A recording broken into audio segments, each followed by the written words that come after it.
Boom. Boom, shakalak, boom, right? All right. Everybody get the notes, the recorder, camera. Are you crooked? I think you are. Nah, you're fine.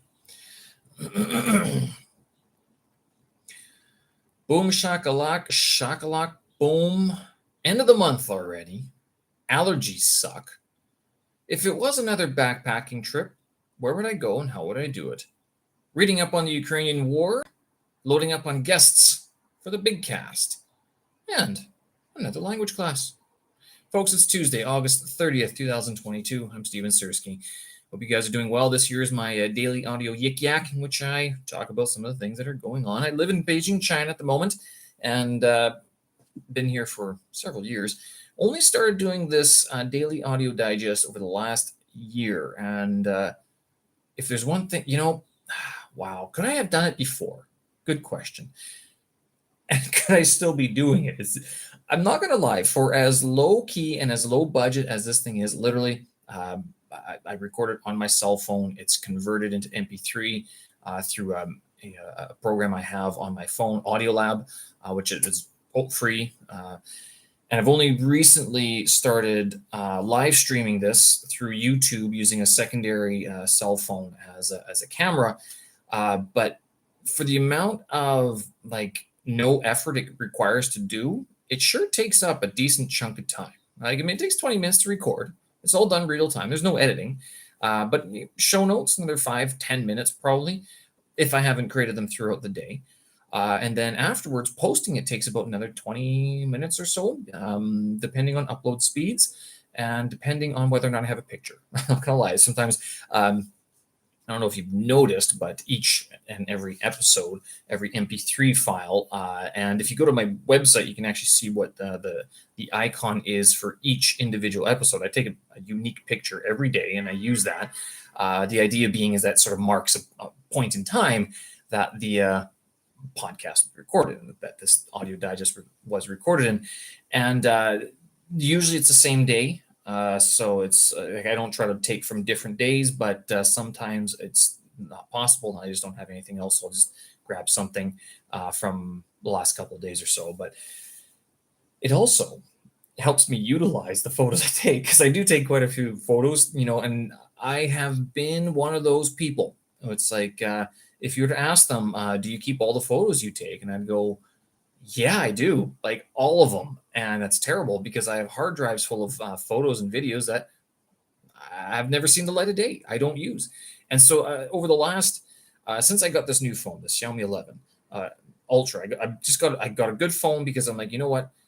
What if instead of just taking pictures and videos and archiving them all the time, you actually took some effort, made some effort, and posted them?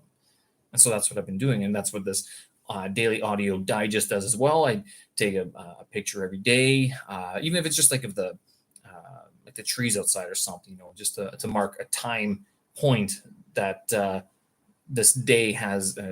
This is how the world looked at this point in time in this particular place, right? Sounds epic, and I know it's not really, but again, it gets me using these photos that have been, taking up space on my phone. And it's good to, it's also one of those things that, in the grand scheme of things, when I look back at the history and the archives of these things, I look back, that's what that was. It helps jog the mind a little bit more. I am of the belief that pictures do very much help jog the memory a whole lot more than words. But I say that being a blogger, like being a writer myself, in which I have spent hours and days crafting blog posts, thousands of words long, only to realize that a lot of people don't read the full thing unless you embolden some portions of it. And pictures are no better because they just skip through them. Videos, I love the 15-second YouTube shorts and the Instagram length. Even TikTok is too long now. 15, 20 seconds, that's all you're going to watch a video, unless it's instructing you to do something. And I'm not going to lie, I'm not creating anything. Yeah, there you go. I'm not creating anything instructional. I'm basically creating entertainment and distractions for you guys, more or less. This is Some of it is more educational than others. Like with my language vlog, I'm doing a lot more educational, sort of instructional content instead of just pretty pictures and pretty faces, as you see here. All right. Yes, end of month. Just in case you didn't realize, there is one more day in the month of August. So tomorrow is August 31st. Today is August 30th. It's Tuesday. So you have one more day to get everything done that you need to get done before, I don't know, the bank stops giving you money on September 1st because, oh, this is gold. So one of the things that we do here in China, I guess it's around the country, it must be, they take off a percentage. It's like 0.5% or something, 0.2% or something of your paycheck, and they deposit it into this health insurance booklet. It's red booklet, and it's done through Bank of Beijing. And the idea is that you take this money out and you reserve it for medical use and medical emergencies. So the problem is we have private insurance, and second of all, being foreigners, especially in a large city like Beijing, it's not often that we'd go to the local hospital that takes the red booklet, and the places that do take the red booklet, we would go to international hospitals rather than these local community hospitals that actually use the red booklet. We can go to the local hospitals, not a problem, or the local clinics or pharmacies. Like even you can use the booklet at the pharmacies as well. The issue is that you often don't want to. Like if you want to get served pretty quickly, and if you have, was it more time than money or more money than time? Pick one. If you have more time than money, then you go to the local hospital. If you have more money than time, then you go ahead and go to the international hospital, get your whatever you need to done. International clinic, you get whatever you need done, and it's finished. Rather than trying to go through all. Because keep in mind, local hospitals, they might speak English, they probably won't, and your Chinese better be pretty good to, if not just be able to communicate, understand what they're saying. No, we said you're dying, not number 4. No, you, sir, are dying. Anyway, so end of the month. So what's happening is that on September 1st, whereas right now we're given this red booklet, and we're allowed to take that money out. So this it goes in, it's cash off of our paycheck every month. But we're allowed to go take it out every month whenever we want and use it for wherever we want. We don't have to reserve it for medical use. On September 1st, that ends. So this now makes sense why a couple months ago there was a raise given to several people around the country. Several companies gave raises. Well, it kind of starts to make sense when it's like, oh, it wasn't really a raise. It was because the government was coming in and saying that you were no longer able to withdraw the cash that was being taken off of your paycheck to pay for your medical expenses that you'll never ever use, and you can't get out. So it's not really a raise; it's just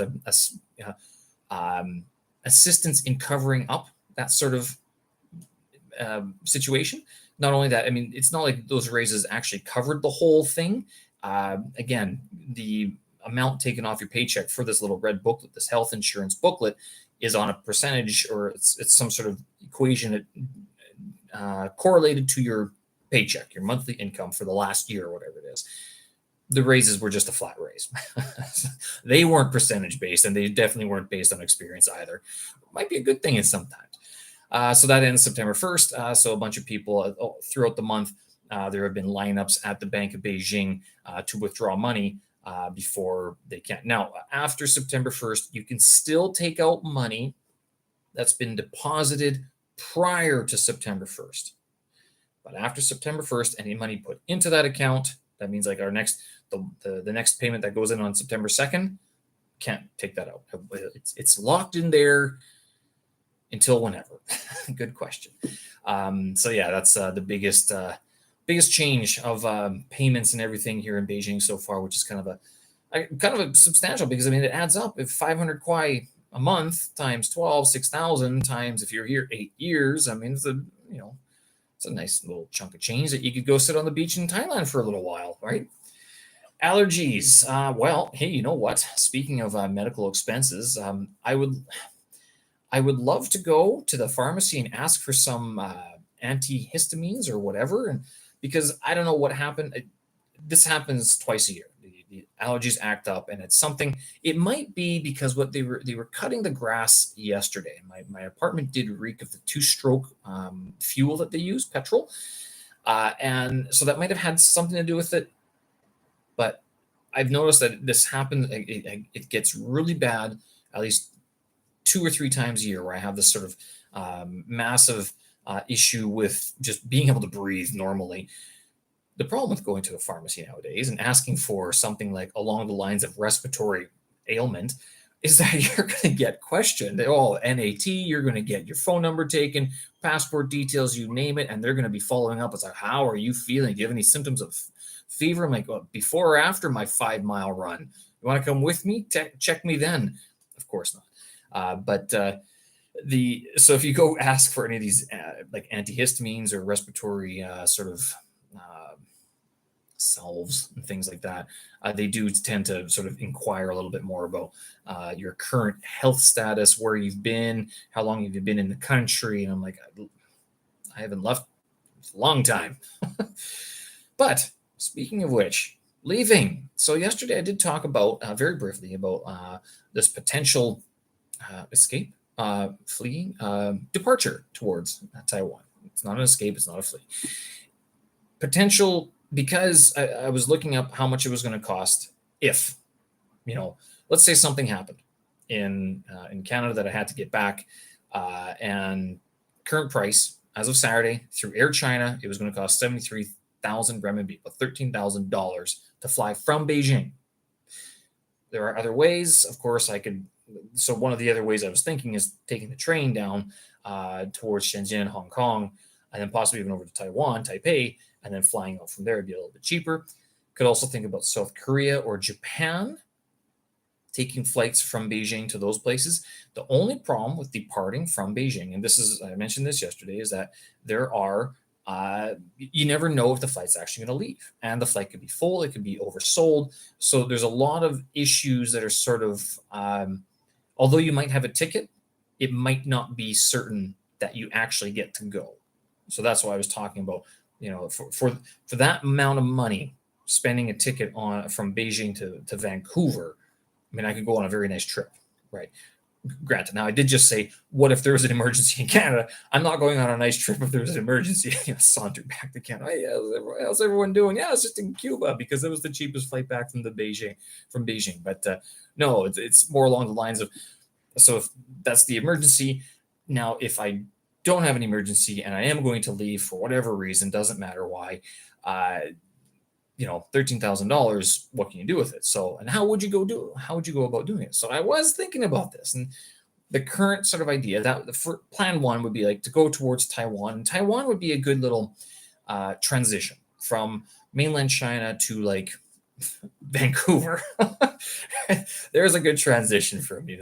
Not too much of a reverse culture shock just yet. But then I was thinking, well, you could also go down south, and instead of going Hong Kong route, you could go more west towards Vietnam, and then go down, like take the get into Southeast Asia, all the way down to Singapore, and then hop a boat. How's that? Something along those lines. So I don't know if I'd feel safe going through Russia or trying to go from Beijing to Kyrgyzstan again. That was what I did the first summer I was in China. Not sure if it's the best idea these days. So like going southwest would sort of be what I would be thinking of doing if I didn't go through the Taiwan route, and if I didn't just simply go to like Korea or Japan and then fly home from there, right? So that's the idea. That's sort of what I have thinking, just in terms of, honestly, not that this is any real planning. This just motivates me a little bit more, gets me going, helps me think, I mean, we're not in a complete lockdown. Life isn't that bad. I mean, I'm not trying to complain here. What I am sort of just trying to understand in my own mind is that there are options. You're not locked in, right? It might feel like it sometimes, but you're not locked in. So we're still good to go. That being the case, been reading up on this Ukrainian war. I've been reading this website called defenseupdate.com. And the reason I was sort of looking at this, there's actually two things that came across. Number one, some people I see are posting things about the Ukrainian war, about the soldiers and everything involved, and I was wondering how much of the Russian military is even being used. A couple of weeks ago, I mentioned this that there's at least one news clip that says the Russian military actually is not involved. The Russian military is at home resting, and they're when they're going to be called for a larger attack, then they can be deployed. Right now, it's like others. Some of those others are PMCs, private military contractors, mercenaries. And this is always kind of fascinating me. I don't know why. It's something I could never do. But these guys get paid stupid amounts of money. And what was it? The American one is Blackwater. So the Russian one's the Wagner Group. And these guys are sort of well known around the world. And it's not just military operations. I mean, they do private security all the time, right? So it's like anybody who has the money to pay for this sort of upgraded security, they can hire these guys. Another one is G4S, G4C, G4S, I think is another big private military contractor based out of, is it Hong Kong or India? Oh goodness, I forget. But so there's a few of these groups, and apparently some of them have been involved in the war in Ukraine. And now, according to at least one of these other reports that I'm seeing, is that Russia is recruiting for this war in Ukraine. But there seems to be some tacit resistance, because although they're going to Ukraine, they're seeing and they're hearing, and yeah, there's a lot of destruction, but it's not what they're being told exactly. And so they're finding this out, and it sounds almost as if there's sort of there's a stalemate of sorts, in that whoever is serving in the Russian military is kind of going, this isn't what we thought we were doing before. And now, don't get me wrong, it's not like the Ukrainian military is, super strong or anything like that. They've been the beneficiaries of a lot of United States intel and Western, like NATO, basically weapons. So I'm reading this defense.com, and actually one of the things, they have a whole series of articles that are analyzing the Russia-Ukraine war in 2022. And one of them, one of the very first articles, they have a series of 6 articles here, but then they have one that it says, where was it? Oh, it was the Russian military, what's it called? Lined up. They're on the move or something. And they reported this on February 22nd, right? And so the invasion started on February 24th, but this website pulls out these satellite images and says, yeah, on the 22nd of February, these Russian military units were ready to go somewhere. Where were they going to go? And so that's it's fascinating to read this history that they have here. Defenseupdate.com, defense/update.com, or defense-update.com, and you can see where they have a bunch of information about the Russia-Ukrainian war. Interesting stuff, a lot of tactile analysis and stuff like that. Some of the things not overly detailed, but enough that it gives you sort of an idea of how things are sort of shaping, and some of the players that are involved. And yeah, I'm seeing they're using DJI drones here for surveillance, which is there you go. Can't wait for those to be labeled as not people who can't have it anymore, right? Okay, so anyway, reading up about that. I don't know. Do you guys still care about the Russian-Ukrainian war? Is it still a big deal in your circles? I'll tell you, if Russia's still able to build its own military equipment and Ukraine can't, how long can this go on for, right? On to chipper and happier subjects. More podcast guests. So I've been very fortunate to get some inspiration going, some motivation going. And although days are flying by quickly, and time is, wow. I mean, we're busy at work as well. And I've started doing this Delta stuff as well. I'm trying to fit in some HSK 5 materials and a study of another language as well. Lots of stuff going on. In case you're wondering how I get this all in. I don't usually. Ebbs and flows, and I found that I'm able to sort of focus on some things every now and then. But of all things, I do appreciate having lots to do. I really do. I like having quite a bit on my plate. If I don't, then it just feels like I'm very slow and I'm not as productive. But podcast guests getting lined up. I've got apparently got one scheduled already for Thursday. Was not expecting it, but he's departing the country soon. So we're like, well, we got to record this as soon as possible. Got another returning guest, and then I have another lady who's said that she has time as well and she'd like to be on. So I think there's one more on top of that as well, I believe. So yeah, busy schedule. Good. Let's get this done. Let's get it recorded. I hope you guys are enjoying not just these daily audio yik yaks that I put together, but the big podcast as well, which you can find on my website, stevensersky.com. Of course, I've been asked, is it on Spotify? Is it on Apple? Is it on Google? I'm like, well, no, that one's not. It's independent rock radio, man. It's independent podcast radio. That's the elitist sort of independent indie streak in me. Reality is most people are like, well, how do you spell your name again? What's the link for it? Can you just send me the MP3 file? Sure, actually.